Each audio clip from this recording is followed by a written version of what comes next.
Olá pessoal, tudo bom com vocês? Sejam muito bem-vindos a este canal. Vamos hoje então à primeira parte, começando com o capítulo 1, o primeiro relato do livro do Jürgen Zilli. Vamos lá então.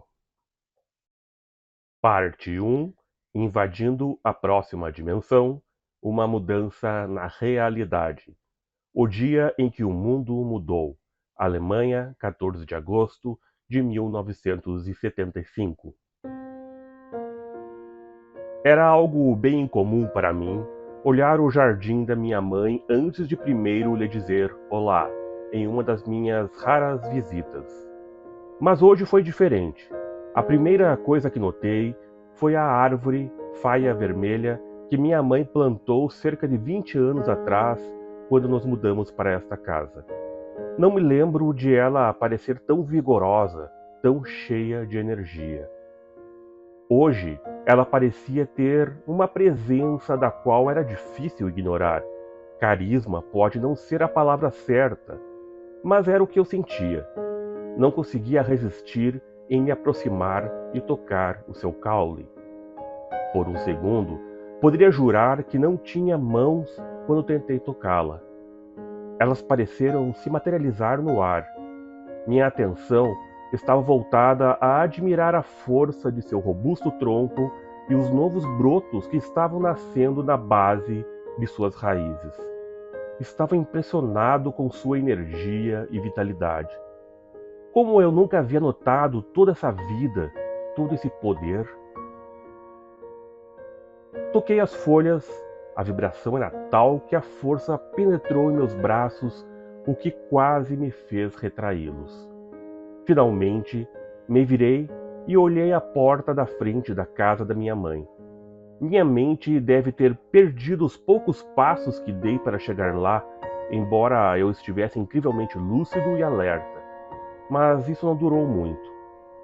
As coisas começaram a girar. Por um momento me senti como se estivesse drogado. Eu fiquei zonzo. Com grande esforço me recompus, me concentrando na grama à minha frente, e a clareza voltou. Mas então algo extraordinário aconteceu. Quando olhei para baixo, horrorizado, descobri que não tinha pernas. Também parecia que eu tinha adquirido um novo par de olhos atrás da minha cabeça, o que me permitia ter uma visão de 360 graus. Felizmente, quando olhei novamente para baixo, meu corpo tinha retornado, mas relutantemente, como se dissesse: ok, eu vou aparecer.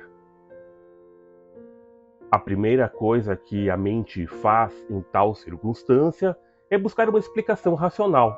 Como amputados com frequência insistem que seus membros ainda estão lá porque eles podem senti-los, apesar das evidências ao contrário. No meu caso, foi o oposto. Eu podia vê-los, mas eles pareciam não ter motivos para estar lá.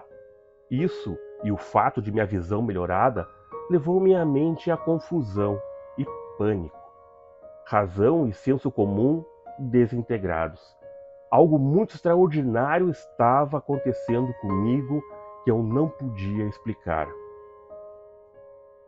O que estou fazendo aqui?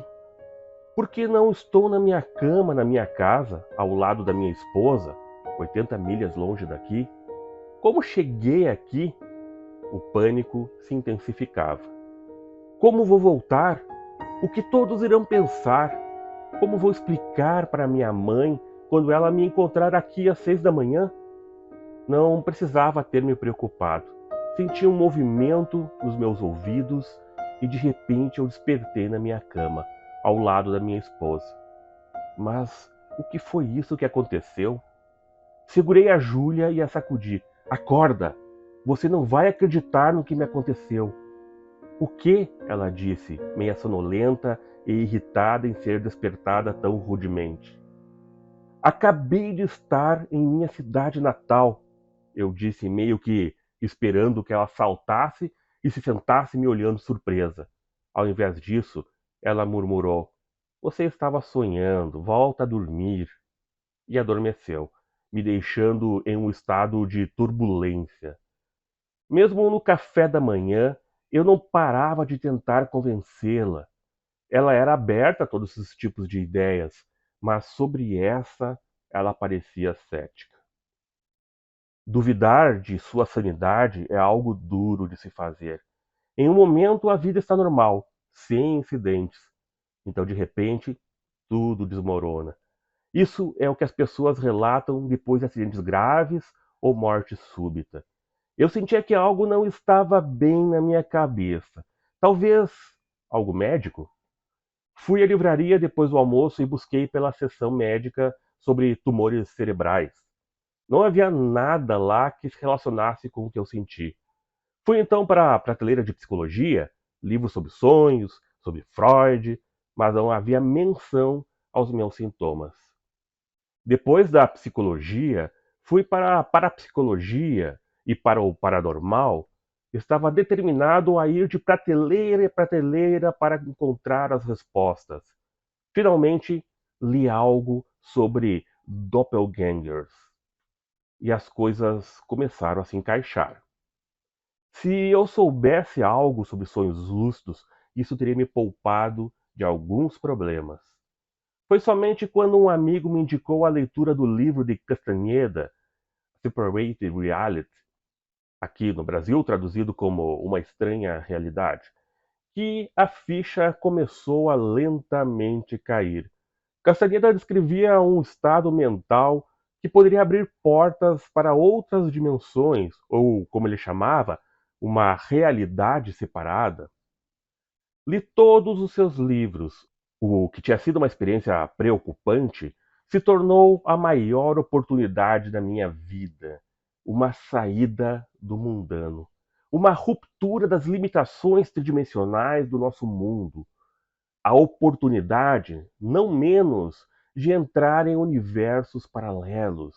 Isso era algo extraordinário que eu estava determinado a descobrir meios de repetir a todo custo. Mais tarde, naquele ano, mudamos para a Inglaterra. Vivemos em uma caravana em Bournemouth até encontrarmos um apartamento. 3 meses se passaram enquanto eu esperava para começar um curso em arte-terapia e minha esposa esperava para começar um curso de dramaturgia. Até então eu pintava e desenhava, mas aumentava também as minhas meditações. Acreditava que 5 anos de prolongadas contemplações pode ter ativado algo em meu cérebro, especializando tecidos cerebrais extras ou fortalecendo como um músculo.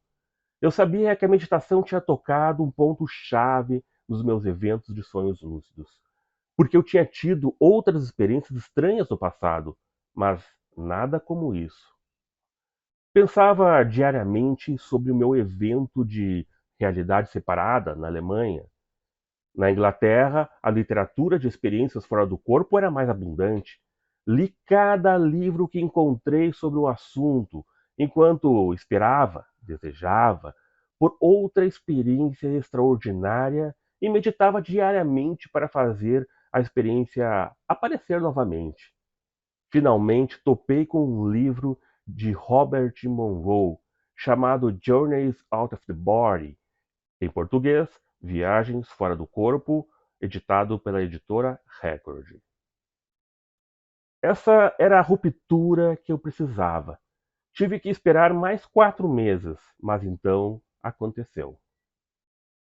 Pessoal, então aí está a primeira entrada de diário de Jürgen Zilli, de 14 de agosto então, de 1975, aonde ele mostra então essa experiência que ocorreu com ele e que realmente surpreendeu muito ele e da qual ele não fazia ideia do que fosse. Ele não estava procurando esse tipo de experiência, não estava buscando esse assunto, mas é comum acontecer em meditadores de longa data essa sensação então de leveza e de separação do corpo e que muitos até inclusive colocam isso de lado, vendo como alguma coisa ilusória a mais que está atrapalhando a sua contemplação e busca do seu eu superior. Budistas, yogis, etc., muitos deles têm essas experiências e alguns procuram não dar atenção para elas, né?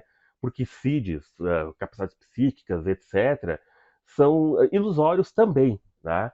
Então eles procuram deixar de lado isso e ir em busca dessa união total com Deus, que é a finalidade. Contudo, existem outros ramos de estudos que compreendem que essas experiências elas podem te dar uma visão mais ampla da espiritualidade, do que existe além do nosso corpo físico, das estruturas energéticas, e acabam, então, dando mais atenção para esse tipo. Coisas como clarividência, telepatia, psicocinese, a viagem astral, entre outras capacidades psíquicas que podem nos provar e nos mostrar a nossa capacidade muito ampla que temos além do nosso corpo físico.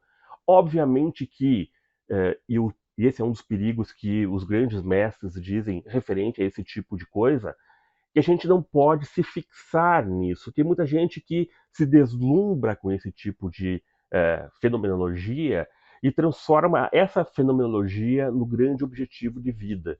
E o grande objetivo de vida está muito além disso. A fenomenologia é como que um efeito colateral, né? E a gente até pode desejar elas, até pode querer experimentá-las, mas não pode se prender a elas, porque elas são uma ferramenta para a nossa busca maior. Então, no caso das experiências fora do corpo, ela é fantástica.